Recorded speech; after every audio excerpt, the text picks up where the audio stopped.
Shalom, bonjour à tous, content de vous retrouver sur Info Live.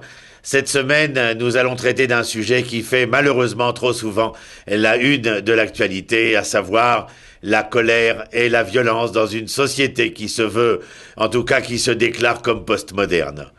Le plus célèbre des commentateurs bibliques, Rachid de Troyes, préfère lui se fonder sur la lecture explicite des versets suivants. Je vous les lis. Et l'Éternel parla ainsi à Moïse, prends le bâton et rassemble la communauté, toi ainsi qu'Aaron ton frère, et dites aux rochers, en leur présence, de donner ses eaux. Tu feras couler pour eux de l'eau de ce rocher, et tu désaltéreras la communauté et son bétail. Moïse prit le bâton de devant l'Éternel, comme il lui avait demandé, puis Moïse et Aaron réunirent l'assemblée devant ce rocher et leur dit, Or écoutez, ô rebelles, est-ce que de devant ce rocher nous pourrions faire sortir de l'eau pour vous ? Et Moïse leva la main, et il frappa le rocher de son bâton par deux fois. Il en sortit de l'eau en abondance, et la communauté et ses bêtes en burent. Rachi précise donc que Dieu avait donné l'ordre de parler au rocher et non de le frapper. Si vous aviez parlé au rocher pour en faire sortir de l'eau, j'aurais été sanctifié aux yeux de toute l'assemblée d'Israël, puisque ce rocher qui ne parle ni n'entend et qui n'a pas besoin de subsistance accomplit la parole de l'Éternel, à plus forte raison devons-nous le faire. Est-ce que le miracle de faire sortir de l'eau par la parole est plus grand que celui d'en extraire du rocher ? En fin de compte, les deux attitudes constituent des miracles. Et pourtant, la parole devrait avoir par définition, plus d'impact que la force de frappe de Moïse. Nos philosophes n'ont-ils pas défini l'homme comme un Chai Medaber, c'est-à-dire un être vivant et parlant, communicatif, pour agir profondément sur le cœur de l'homme? Il faut donc toujours utiliser la parole. Or, il existe une voix spécifique, susceptible d'influencer chaque cœur en particulier. Parfois, il faut savoir parler au cœur des hommes avec dureté, parfois avec douceur. Tout dépend toujours de la personne qui parle et qui tente d'exercer son influence sur le cœur de l'autre. Dans tout dialogue, pour parvenir à convaincre, il faut que celui qui s'exprime sache utiliser avec justesse la parole. Ensuite, il est évidemment indispensable que le cœur et l'esprit de celui qui écoute soient pleinement réceptifs. Si par contre, la parole est dure et le cœur de pierre, les chances de parvenir à un résultat seront bien maigres. Pour donner plus d'amplitude à sa colère, il le martèle à 2 reprises. C'est là l'origine de la faute de Moïse et la source de sa gravité ayant entraîné sa punition. En tant que chef incontesté du peuple d'Israël, Moïse se doit d'être le modèle même de tous les hauts responsables de ce peuple à travers toutes les générations. Et à ce titre, il aurait dû apprendre à parler avec tendresse, même avec ceux qui ont un cœur dur comme de la pierre.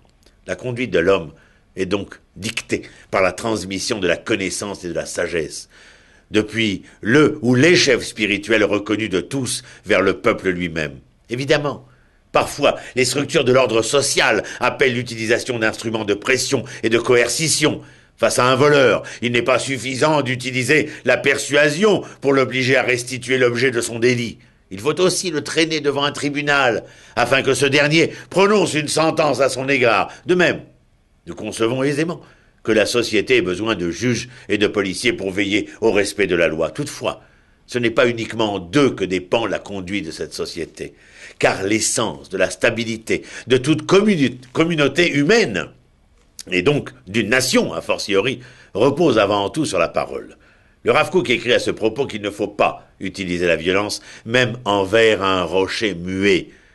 En fait, le profond secret de l'épisode de la frappe du rocher nous révèle, selon lui, que Moïse, le cerveau le plus géant de l'humanité, l'âme la plus limpide qui ait jamais existé, a cependant fléchi l'espace d'un instant en voulant mettre en valeur une tendance quelque peu individualiste.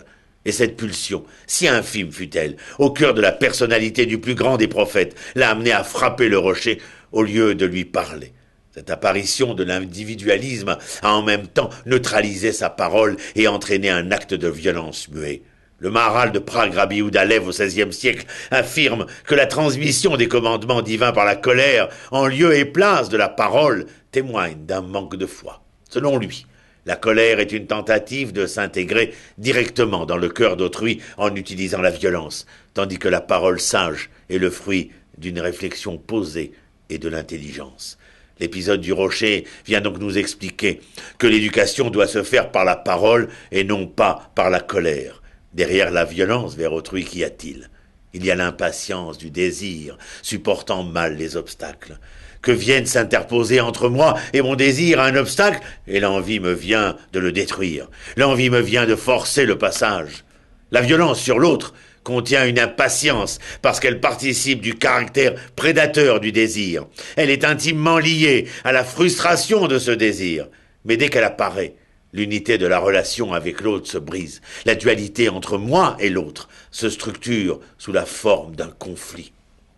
Ce qui est fondé sur le terrain de l'unité, c'est la possibilité d'une reconnaissance mutuelle, d'une entente, d'un respect mutuel. En brisant la relation, la violence détruit ce qui rend possible une communication. La violence et cette impatience dans le rapport avec autrui qui désespère d'avoir raison et choisit le moyen le plus court pour forcer l'adhésion. Mais à ce titre, le violent se retrouve seul avec sa violence. La violence nous referme sur nous-mêmes et nous préoccupe des autres. Mais en même temps, la violence se retourne contre nous-mêmes, elle est destruction de soi. Les anciens savaient déjà que la colère est une courte folie. On dit justement que celui qui est livré à la colère est hors de lui. C'est seulement quand on s'est détendu que l'on est soi-même. La colère est une émotion qui aliène le sujet, elle est une folie.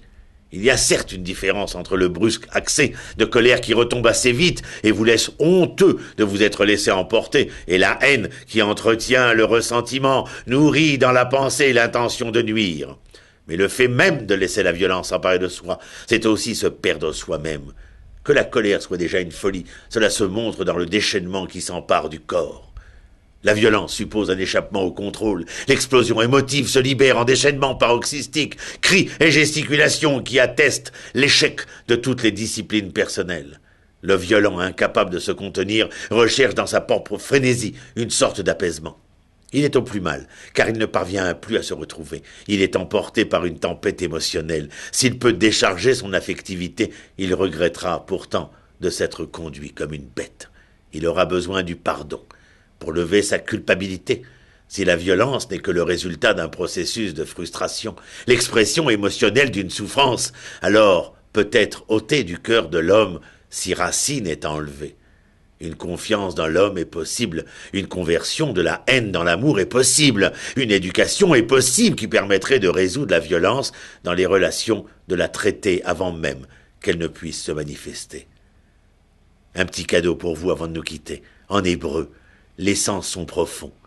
Il aime l'être muet et la même racine que alimut qui veut dire violence. Oui, là où les hommes perdent la parole, perdent la communication, alors la violence seule sait s'exprimer. À la semaine prochaine sur InfoLive. Shalom.